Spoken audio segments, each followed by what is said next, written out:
Hey guys, so it's a pretty quick tutorial from me today, but I was asked several times over on my TikTok how I get my skin tones so smooth, and I know that I've done more intense videos I suppose in the past about this.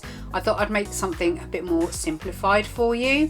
The top circle that I'm colouring in right now, I am doing in a way that I see I suppose a very common mistake that beginners can make, and that is applying too much pressure too quickly.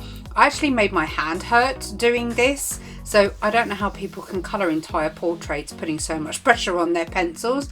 But first of all, the trick to smooth skin texture, it doesn't matter what colour you're using, the trick to smooth skin texture is how you layer your pencil. So first of all, what I'm doing here is completely and utterly wrong. It's applying too much pressure, which means that if you do have any pencil lines, you can't eradicate them because you've pressed down so hard.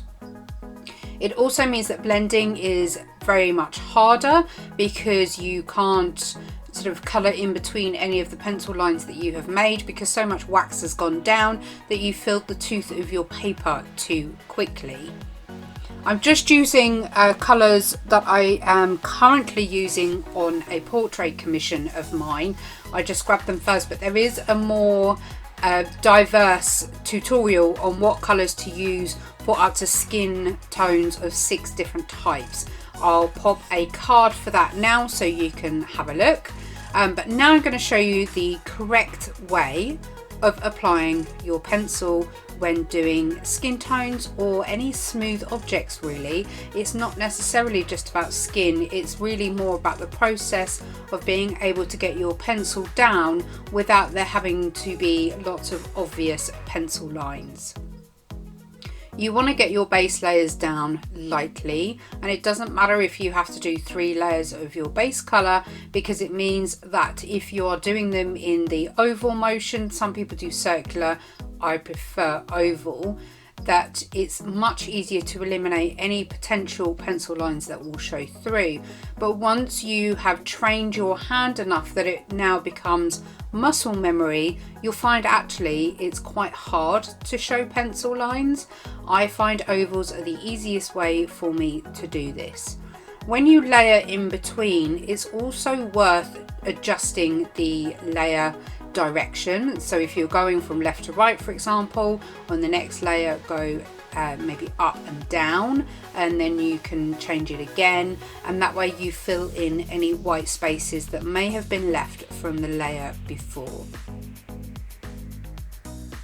Adding in the light layers means that when you come to blending over the top, you're able to give it a much more smoother blend without there being any obvious pencil strokes. And again, I can't stress practicing working in ovals. I have found for my work it has made a massive difference.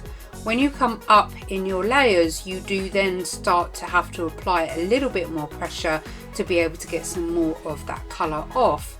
But again, a beginner mistake is that they will work in only maybe 2 or 3 layers at most. Some even only do 1 layer.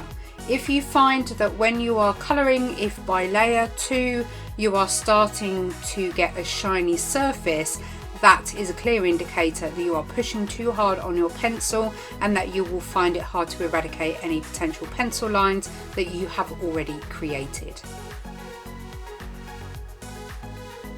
If by layer 6 or 7 then you start to see shine, you know you are working in a much better formation and a much better technique, and it also again means that you save your wrist and that your hand doesn't hurt while you are applying a slightly heavier pressure. I have sped this up very slightly, so it does look a bit quicker than I would do it normally, but again, just keeping the pressures light, the directions opposites each time you do another layer, it will ensure that you end up with this beautiful smooth texture. This technique can be used for a range of drawings, from shiny objects, balloons, metallics, shiny surfaces, I'm running out of ideas, But anywhere that you need a smooth surface, this technique will work for you. There is a variety of colours you can do this with. As I said, I only picked these up because I was currently working on a project already that was using this particular skin tone. So as I say, if you want to have a look at any others, just pop over to the card I prompted up earlier. I'll also pop a link in the description below so you don't have to go and try and find it.